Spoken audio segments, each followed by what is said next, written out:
Dusty always had that vision of creating something big. And so the jacket that's represented in the figure, which had never been done, is truly a huge pivot point for me and changing just the whole vibe of what this character was all about. And it enabled me just to kind of like, Fonzie and Happy Days back in the day, the leather jacket Yes, gave yes. him the vibe. Well, it did the same thing to me, and it gave me all of a sudden I started being comfortable in portraying this character that was bigger than life. That was really just a magnification of something I was very comfortable in myself, and that's what made it all happen. And Dusty was just sitting back watching it and laughing because he knew he was going to bring me back to Florida, with all that. So then he watches me have this great ride for the next year, and he in turn came to work for the Crockett's, and things didn't start out like he thought they were going to start out, and it was a little rough there.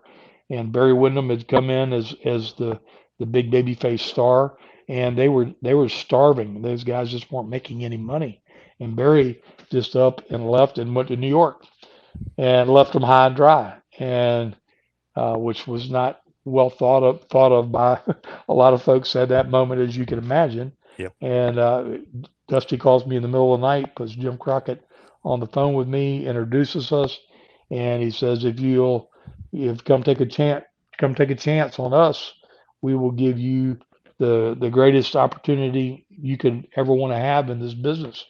And they did.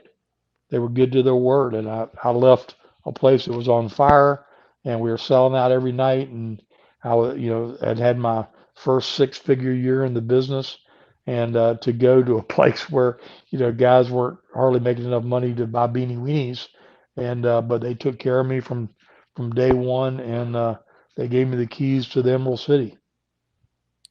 And the Horsemen start, racking themselves up, becoming huge heels.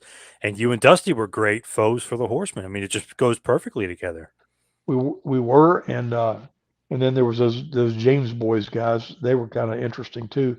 Uh, the our alter ego, Yes. uh, and it America's team, and we had just started playing with all that because it was like easy. That was like some things you had to work hard at, but that was just him and I together was just like a magic chemistry. So I mean I could go in there and do the heavy lifting part of the batch, and he could sell like nobody's business, and between the two of us, it was just a very unique combo. And again, it was like my big brother kind of deal. That's where we came up with the Frank and Jesse from, because he was always Frank and I was always Jesse before we ever came up with the James Boys, and that was our little code word thing. Uh, so So so anyway, it was yeah, it was a great relationship. It was uh, huge impact on my career. While I was there in the ring, and then afterwards the friendship carried on for a lifetime. Yeah, it's funny, like what happens. Obviously, you're with your career, but the relationship never changes. Like, you're in ring, but he brings you to WCW, right? And then you start working behind the scenes. So he kind of always was with you and always buddies with you. And then obviously everybody remembers that awesome moment when he teams with Nikita and you make that surprise appearance at a Crockett Cup. I mean, phew, the emotion, the crowd. I mean, that's crazy too. So it seems like you and Dusty were always hand in hand, no matter what. Yeah, no matter what, and I got to see him so ironically as this is, he passed away on my birthday. So I Wow. can't ever forget that. But the November before, we did there was an event up in New York at LaGuardia where they have a fan fest convention kind of thing annually, and my youngest son and I drove up to be a part of it, and the promoter that brought me in had brought Dusty in, so we got to sit together for about 4 hours and like really reminisce about a lot of cool things, and we got to meet my son, and just he was big.